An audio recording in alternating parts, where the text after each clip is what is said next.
Assalamualaikum warahmatullahi wabarakatuh. Di sini saya akan membahas tentang listrik dinamis. Listrik dinamis adalah muatan-muatan listrik yang bergerak atau mengalir.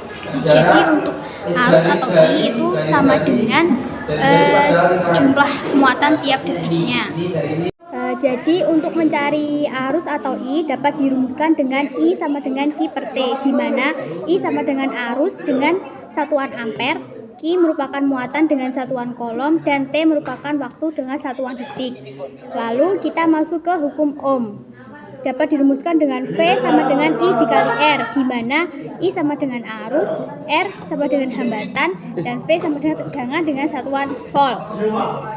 Lalu kita masuk ke hukum 1 Kirchhoff, yaitu jumlah arus yang masuk ke suatu titik cabang sama dengan jumlah arus yang keluar.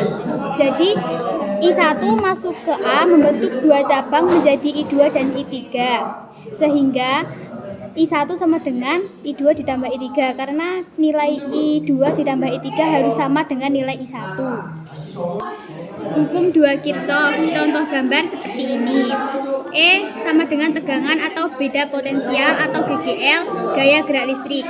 Cara menentukan hukum 2 Kirchhoff yaitu 1. Menentukan arah loop atau jalur, yaitu searah jarum jam atau berlawanan. 2. Tentukan arah arus pada titik cabang, yaitu ini. 3. Jika jalur bertemu kutub positif, maka harga E sama dengan negatif dan sebaliknya. Jika arus searah jalur, maka harga I sama dengan positif dan sebaliknya.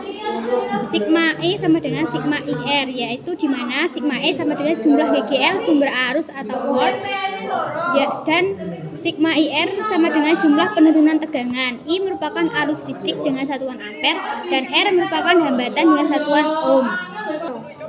Jembatan Weston, yaitu fungsi dari jembatan Weston untuk mencari besar hambatan yang belum diketahui. Caranya, pada galvanometer dibuat arus yang mengalir sama dengan 0. Maka R1 dikali L1 sama dengan Rx dikali L2. Atau Rx sama dengan R1 dikali L1 per L2.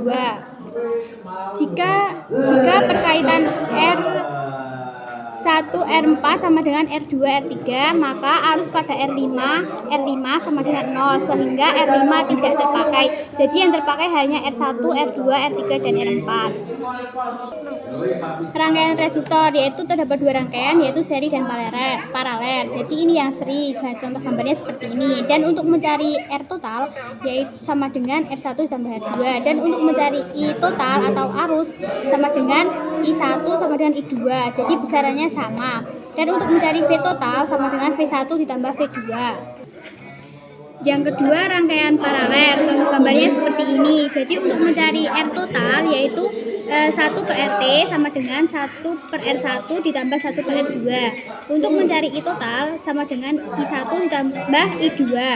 Dan untuk mencari V total sama dengan V1 ditambah V2. Jadi V ini nilainya sama. Ya, sebelumnya Assalamualaikum warahmatullahi wabarakatuh. Perkenalkan, saya sendiri, nama saya Jati Rinaket, absen 14.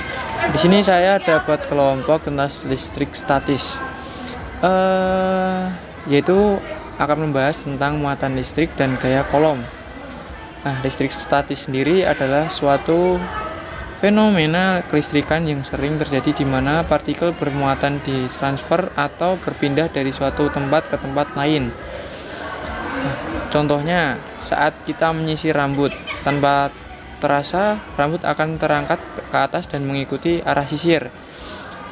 Lanjut ke contohnya, jika kita melihat gambar ini, yang berarti itu sejenis, plus sama plus itu yang artinya tolak menolak, sama yang plus sama minus itu tarik menarik.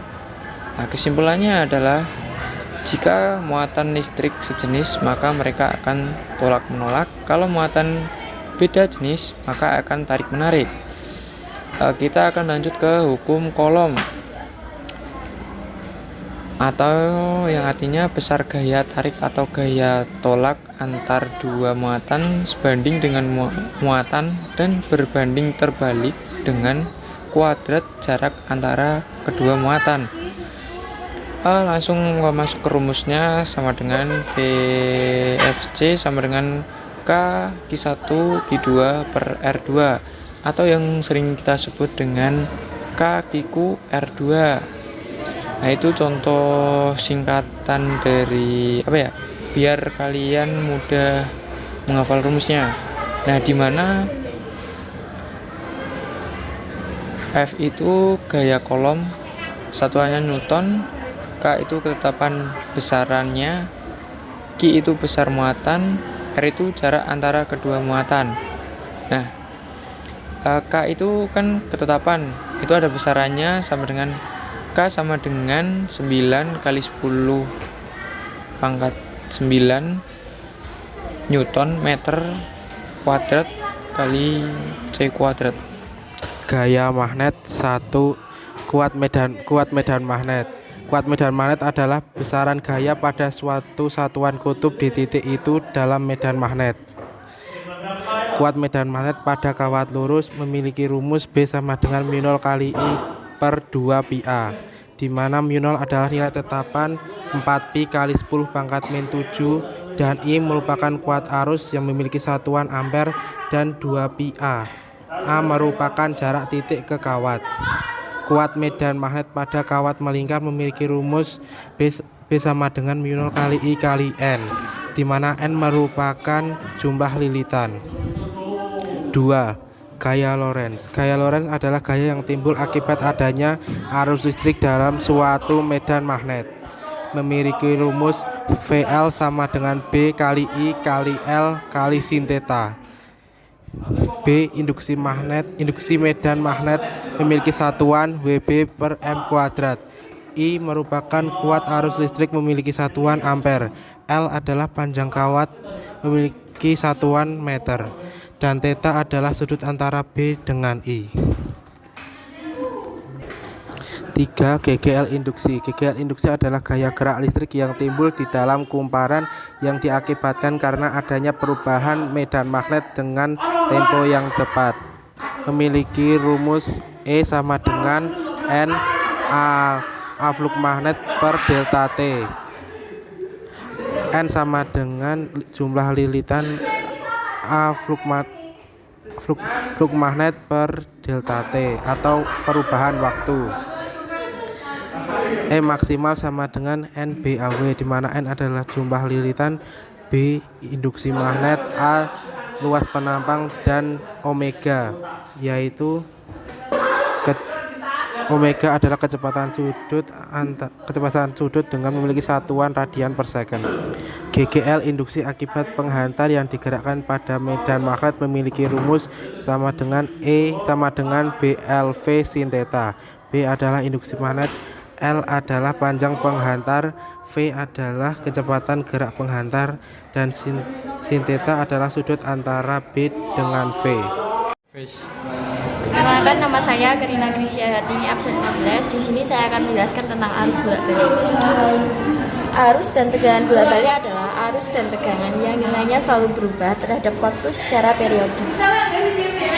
Didapat rumus dari fungsi sinus, yaitu I sama dengan I maksimal dikali sin omega T, dan V sama dengan V maksimal dikali sin omega T. Ini termasuk nilai teori.